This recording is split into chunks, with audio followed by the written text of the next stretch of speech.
पढ़ाई लिखाई शिक्षा की बात करें तो जन स्वराज पार्टी, नई पार्टी चुनावी मैदान में उतरी है बिहार के। पीके ने आज सबसे पहले ये दावा किया था, सबसे पहले मैं उम्मीदवार उतारूंगा। 51 ही उतारे हैं, पर पढ़े लिखे उम्मीदवारों की भरमार दिखाई दी। ये राजनीति की नई बयार भी साबित होगी क्या?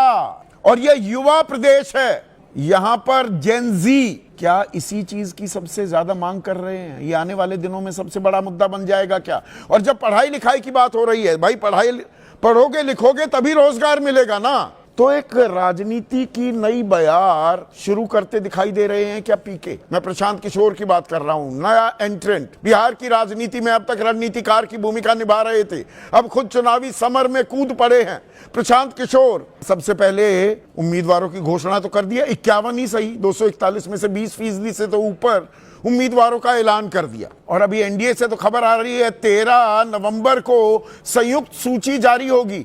तब तक प्रशांत किशोर क्या सारे उम्मीदवारों का ऐलान कर चुके होंगे? और इन उम्मीदवारों में नाम किस किस के हैं, ये बड़ा दिलचस्प है। केसी सिन्हा, ये कई यूनिवर्सिटीज के चांसलर रह चुके हैं, गणित पर किताब भी लिखी है। आर.के. मिश्रा, आईपीएस, पूर्व महानिदेशक होमगार्ड्स। Doctor A K. दास जाने माने डॉक्टर हैं। यदुवंश गिरी, ये पटना हाई कोर्ट में वरिष्ठ वकील हैं, सीनियर एडवोकेट हैं। बीपीएससी पेपर लीक, ये बहुत बड़ी समस्या है बिहार की। सर पटकता रह जाता है युवा। एक पेपर का तैयारी करे 2 लाख रुपए लगते हैं तैयारी में, 2 लाख रुपए एक साल में। नीतीश कुमार 1000 रुपए देने की भी बात कर रहे हैं महीना। 20 से 25 साल के वो युवा जो 12वीं पास हैं या जो ग्रेजुएट हैं, 1000 रुपए में काम हो जाएगा। तो उन्होंने ये केस लड़ा था। और जेपी सिंह, ये आईपीएस अधिकारी हैं, हिमाचल प्रदेश काटर के थे, तो ये अपने गांव, अपने घर, अपने प्रदेश आ गए हैं। तो ये राजनीति की एक नई पहल है क्या? और ये पहल मैं क्यों कह रहा हूं, थोड़ा सा अब इस पर गौर कीजिए। किस पार्टी में कितने पढ़े लिखे लोग हैं? पढ़ाई लिखाई पर कोई तवज्जो तरजीह राजनीति में रही नहीं गई है।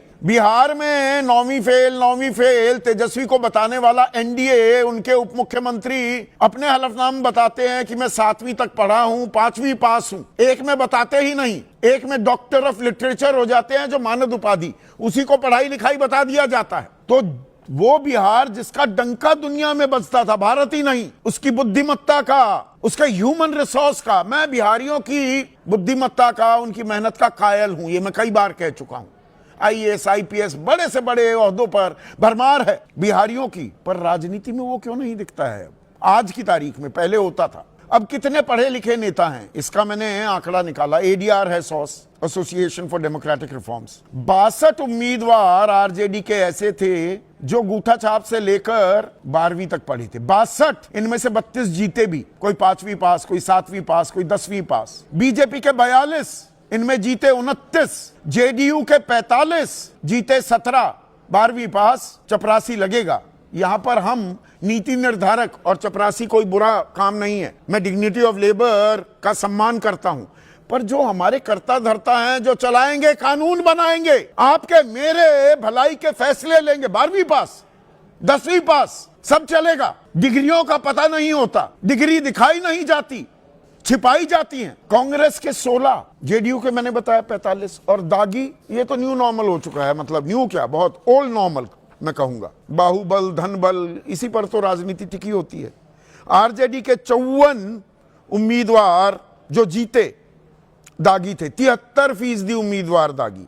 बीजेपी के 47, 64%, जेडीयू के 20, 47%, कांग्रेस के 16, 84%, सीपीआई-एमएल के 10, 83%, एआईएमआईएम के 100% स्ट्राइक रेट। पांचों के पांचों दागी। दाग अच्छे हैं जी, क्योंकि हम राजनीति में हैं जी, क्योंकि हम नेता बनने जा रहे हैं जी, और हम बैठकर ताली बजाते रहे जी। ऐसे ही राजनीति चलेगी क्या जी?